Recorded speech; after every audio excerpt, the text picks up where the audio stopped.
231, तो माहौल तो बन रहा है। देखते हैं इंट्रा जो है आज का इंट्राडे हाई 24,300 का क्रॉस होता है या नहीं।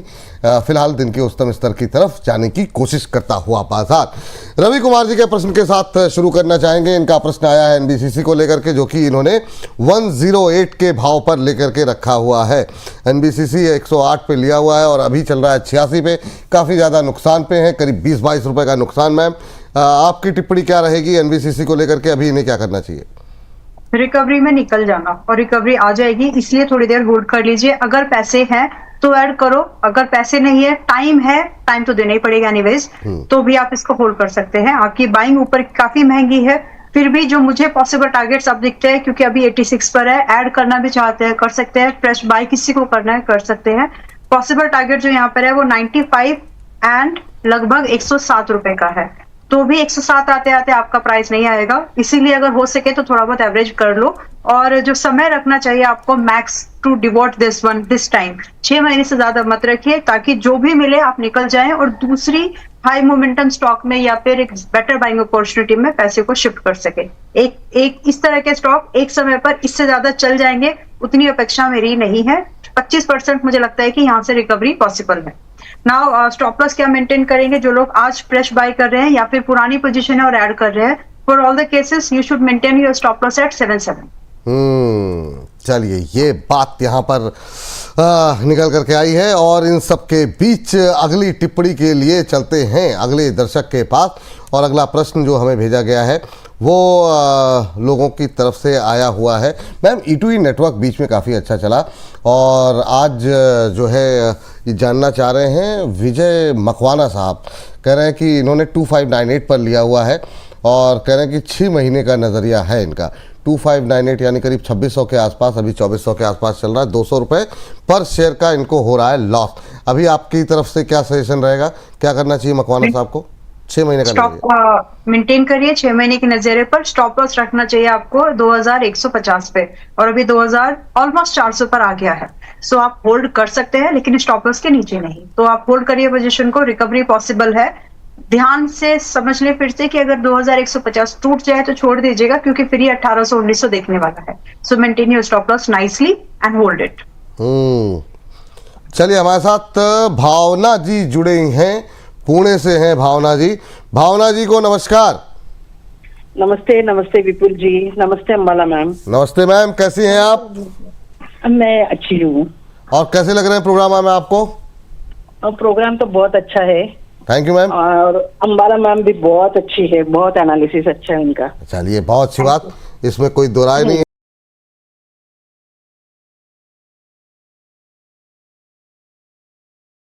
क्या प्रश्न पूछना चाह रही हैं मैम अंबाला मैम से आप? मैं जानना चाहती हूँ इटर्नल पे व्यू, इटर्नल कि अगर बाय किया जाए तो कौन सी लेवल पे बाय किया जाए, और कब तक, मतलब वो कब कर सकते तो हैं? मतलब कोई खास वजह कि इटर्नली खरीदना है, या कोई भी ट्रेड बताया जाए आपको? नहीं, कोई खास वजह ऐसे तो नहीं, लेकिन थोड़ा सा इटर्नल पे एक बार लॉस लिया था तो थोड़ा है मन में। ओहो, मतलब देखिए, एक चीज, भावनाओं पे नियंत्रण रखिए भावना जी। जहां से लॉस हुआ है वहीं से प्रॉफिट होगा, ये वहीं से प्रॉफिट निकाला जाएगा, ये आवश्यक नहीं है। बहुत अच्छे अच्छे ट्रेड मिलते हैं, लेकिन फिर भी मैं इटर्नल पर राय जानना चाहूँगा मैम से। और मैम, क्या अगर यहाँ पर अगर आपकी राय हो तो क्या ये यहाँ पे करंट लेवल पे खरीद सकती हैं, पहला सवाल। और अगर यहाँ नहीं तो कहाँ, क्या सलाह देंगी आप भावना जी को? यहाँ नहीं खरीदना है, और किसी के पास पहले से है तो ऐड भी मत करना। अभी 190-200 आएगा और अभी 226 चल रहा है। कहाँ खरीदना है आप देख सकते हैं, डॉक्टर रेड्डी मोमेंटम में भी है, रिस्क भी छोटा है, रिवॉर्ड पॉसिबली बड़ा बनेगा। तो डॉक्टर रेड्डी अभी सबके लिए है एक्चुअली, ये भावना जी आपके लिए भी, और आपने जो अप्रिसिएशन दिया है, प्यार दिया, इसके लिए thank you once again. And doctor Reddy एक सेफर काउंटर भी रहेगा और स्टेबल मूवमेंट भी देगा, और अपवर्ड की डायरेक्शन इसकी तय लगती है। तो अभी 1326-20 की रेंज में ही मिलेगा आज आपको ये। 1400-1650 are the bare minimum target जो आपको अगले 6 महीने की नजर से दिख जाएंगे। स्टॉप लॉस जो आपको यहाँ मेंटेन करना है वो रहेगा आपका 1230। That's it. रिस्क रिवॉर्ड बहुत फेवरेबल है और स्टेबिलिटी भी दिखेगी आपको। जय बात। इस बीच मैम एक नज़र जरा फटाफट डाल लेते हैं फर्टिलाइज़र पैक के ऊपर। और सुबह आपकी तरफ से एक कॉल भी यहाँ पर निकल के आई थी जिस तरीके से हम देख रहे हैं, दो चीज़ें हैं, एक तो अब मानसून नज़दीक है, दूसरा जो डिसरप्शन की बातें आ रही हैं उसका इम्पैक्ट किस तरीके से फर्टिलाइज़र सेक्टर को पड़ेगा और क्या यहाँ पर फर्टिलाइज़र महंगे होंगे, ये तमाम चीज़ें चल रही हैं। और आज अच्छा खासा मोमेंटम देखने को मिल रहा है, एक के बाद एक। आप देखिए सारे शेयरों में चंबल जो है 5.25% के आसपास की मजबूती इस समय दिखाता हुआ ट्रेड करता हुआ। इसके अलावा अगर हम बात करें कोरोमंडल में भी 5% की तेज़ी देखने को मिल रही है। आरसीएफ 14% ऊपर जो है इस समय। मैम क्या टारगेट थे यहाँ पर? यहाँ पर आरसीएफ में भी करीब 14% की तेजी, 125 का लेवल अब देखने को मिल रहा है। 127-28 की रेंज में 128 ना, हाँ, तो बिल्कुल अपने जो आपने टारगेट दिए थे उसके पास पहुंच चुका है। क्या ऐसा ही कोई और कोशिश की जा सकती है क्या ढूंढने की? पैराडीप फॉस्फेट 5% की तेजी, जीएसएफसी हम देख रहे हैं 9.25% ऊपर, सारे इंट्राडे हाइस पे ट्रेड करते हुए। गुजरात नर्मदा भी हम देख रहे हैं 6% के आसपास की तेजी। ये देखिए सब जो है इंट्राडे हाई के नज़दीक आते हुए। एक बार मैम जरा अगर आपके रडार पर या कहीं अगर आपने कोई स्टडी की हो अभी ब्रेक के दौरान, तो कोई टिप्पणी करना चाहेंगे किसी पर? जो मुझे इन सब में बेस्ट लगा प्राइस वाइज भी, तो वो आरसीएफ था, वो मैंने आप लोगों को दिया है।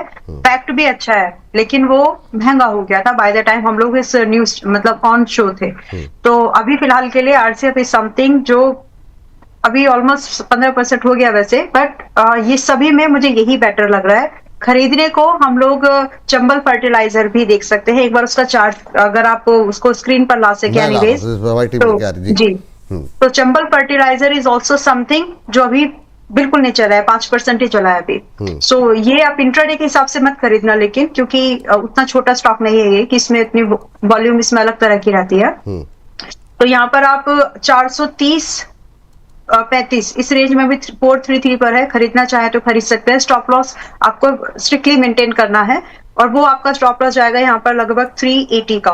तो अगर आप इतना 50 पॉइंट का लगभग स्टॉप लॉस मेंटेन कर सकते हो तो आपके लिए टारगेट यहाँ पर 470 पहला होगा और दूसरा टारगेट आपको लगभग 515 का दिख जाएगा। और ये एक it's a value buying opportunity, पहली बात। और दूसरी चीज ये विपुल जी आपने जैसे ऑलरेडी हाईलाइट भी किया है कि जैसे ही आपके क्रूड या फिर जो पेट्रोकेमिकल से निकलने वाले जो प्रोडक्ट्स है, बहुत सारे उसके बहुत सारे प्रोडक्ट्स है, 2000 से ज्यादा है, तो उसमें फर्टिलाइजर स्टॉक्स भी आ जाते हैं। तो अभी ये क्यों बढ़ रहे हैं ये भी समझ लीजिए। और ये शॉर्ट टर्म व्यू ही है, मतलब आप this is not something can keep on holding for the another 2 years, ऐसा नहीं है। तो मोमेंटम हो जाए निकलना भी है। वाइड्स अभी ये स्टॉक क्यों चल रहे हैं? क्योंकि डिमांड एंड सप्लाई के बीच में गैप क्रिएट हो रहा है, तो वहां पर दाम बढ़ने की पॉसिबिलिटीज है। दाम बढ़ेंगे तो कंपनीज के मार्जिन पास ऑन हो सकते हैं, कई ये बेनिफिट आपको मिलेगा। एक थोड़ा सा बोलने दीजिए प्लीज, लोगों को थोड़ी शांति हो जाएगी। तो एक है ना, तू लाख हिफाजत कर ले, तू लाख करे रखवाली, होर्डिंग करने वाले भैया फिर भी होर्डिंग करने ही वाले हैं। वाह, बहुत शानदार, बहुत शानदार मैम। वो मूवमेंट उसकी वजह से रहेगा। कमोडिटी मार्केट वैसी ही होती है, चाहे किसी भी कमोडिटी की बात करें। बिल्कुल सही बात। मैम इसका स्टॉप लॉस टारगेट एक बार फिर से बता दीजिए। 470 का टारगेट दिया ना आपने? 470, 515 एंड स्टॉप लॉस यहाँ पर 380 आई थिंक मैंने बोला है, 380 का स्टॉप लॉस है। 380 ठीक, 50 पॉइंट लगभग करंट प्राइस। 380 का टारगेट यहाँ पर, 380 का स्टॉप लॉस रखिए यहाँ पर। और यहाँ पर जो है लक्ष्य जरा स्क्रीन पर लेकर के आ जाइए।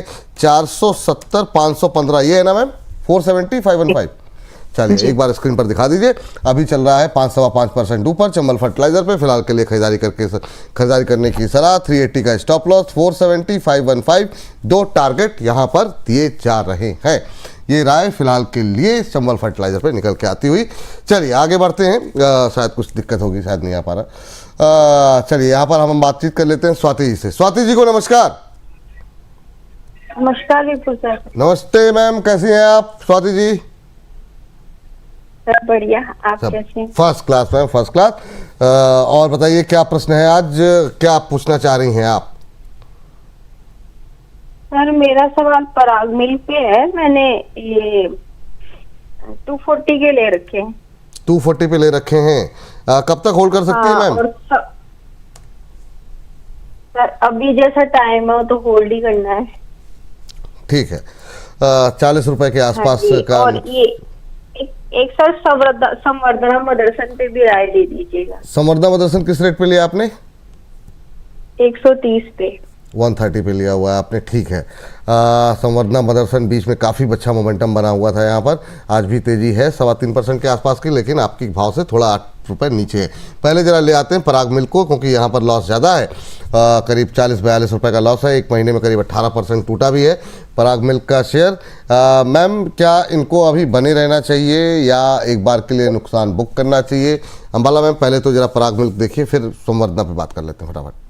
पराग मिल्क 198 पर है, होल्ड इट, आपको रिकवरी मिल जाएगी। 240 बोला ना आपने, आपकी बाइंग, आपका एग्जिट बहुत पॉसिबल है। 240 के बाद आप इसको 255 के लिए अगर आप चाहे 4 महीने ही होल्ड करिए, ये टारगेट आपको मोस्ट लाइकली दिख जाएंगे। स्टॉप लॉस मेंटेन कर लीजिएगा 170 पर, जरूरी है। ठीक है। then और संवर्धना मैम? संवर्धना अभी 122 पर है, इनकी बाइंग शायद 140 बताया इन्होंने कि नहीं, 130, 130 मैम, तो 8 रुपए के लॉस पे जी। ओके, ये कोई लॉस नहीं है, मतलब आप इसको आराम से होल्ड करिए, but please don't try to trade in Samvardhana. Auto sector का खैर डिटेल में नहीं, लेकिन आप इसको इन्वेस्टमेंट के तौर पर होल्ड करके चल सकते हैं, rather you think of trade in this. तो फिलहाल आप इसको अगर होल्ड करके चल जाएंगे तो 135 से लेकर के 150 के टारगेट, अगर मेरी एनालिसिस ठीक है तो अगस्त मंथ तक आ जाना चाहिए। तो आप इसको होल्ड करिए फिलहाल के लिए, और एडिशन करने की भी जरूरत नहीं है, क्योंकि उतना गिरा ही नहीं है कि एवरेज करने की सलाह हो। स्टॉप लॉस आपको यहाँ पर 110 रुपए का मेंटेन आपने कर लिया, इट्स मोर देन इनफ। चलिए, ये बात यहाँ पर निकल करके आई है, और चलते हैं अगले दर्शक का प्रश्न लेने के लिए। और ये प्रश्न जो हमें भेजा गया है, ये प्रश्न हमें भेजा गया है, हमारे एक दर्शक हैं ट्रेड इन रेंज जी, कह रहे हैं विपुल जी शानदार तेज़ी देखने को मिल रही है विक्रम सोलार में। सर, मैंने कल लिया था 7000 शेयर 168 पे। अंबाला मैम का व्यू दिलवा दें, प्रॉफिट बुक किस लेवल पे करें?